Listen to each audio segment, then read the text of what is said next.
अहिंसा और अपरिग्रह ये दोनों एक दूसरे से मिली जुली चीजें हैं। जो व्यक्ति अहिंसा का पालन करेगा वो अपरिग्रह का भी पालन करेगा, और जो अपरिग्रह का पालन करने वाला होगा वही अहिंसा का पालन करने वाला होगा। जब हम अहिंसा को मन वचन काया की अपेक्षा से जानते हैं तो हमें ये ध्यान रखना चाहिए कि फिजिकली हमें कभी किसी को हर्ट नहीं करना चाहिए। वर्बली हमें कभी किसी के लिए हार्मफुल स्पीच नहीं देना चाहिए, और इमोशनली या मेंटली हमें कभी किसी के लिए हंटफुल थिंकिंग नहीं रखना चाहिए। ये तीन चीजें अगर आदमी ध्यान में रख ले तो उसे थोड़ा थोड़ा समझ में आ सकता है कि भगवान महावीर स्वामी ने हमें क्या सिखाया, हमें क्या बताया। और भगवान महावीर स्वामी ने जो बताया वो एक रूप में नहीं बताया, अनेक रूपों में बताया।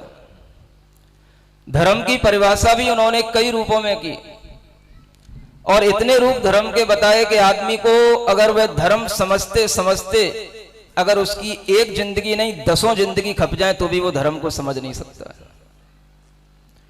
स्वयं जो तीर्थंकर होते हैं उन्होंने भी अपने तीर्थंकरत्व की जो साधना की उसमें जो धर्म जिया, और उस धर्म को जी करके जो उन्होंने दूसरे को धर्म बताया, उन्हें भी उस धर्म को समझने के लिए 10-10 भव से ज्यादा लग चुके हैं।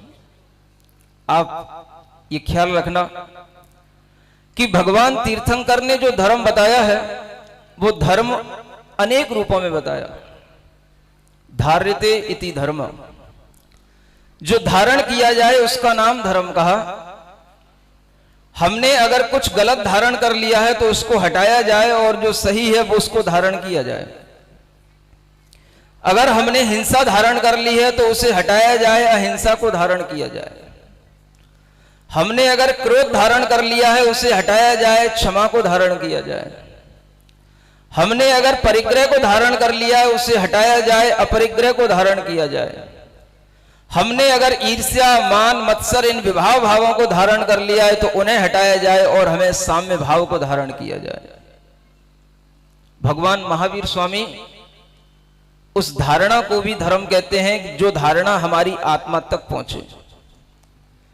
हम ऐसा धारण करते चले जाएं कि जैसे जैसे हम उस धर्म को धारते जाएं वैसे वैसे हमारा व्यक्तित्व ऊपर उठता चला जाए।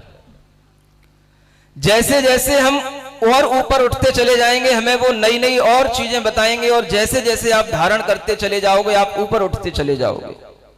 और ये धर्म तब तक धारण किया जाता है, तब तक धारण किया जाता है जब तक आत्मा इस शरीर के अंदर केवल ज्ञान प्राप्त नहीं कर लेता और इस स्थान से 5000 धनुष ऊंचा नहीं पहुंच जाता।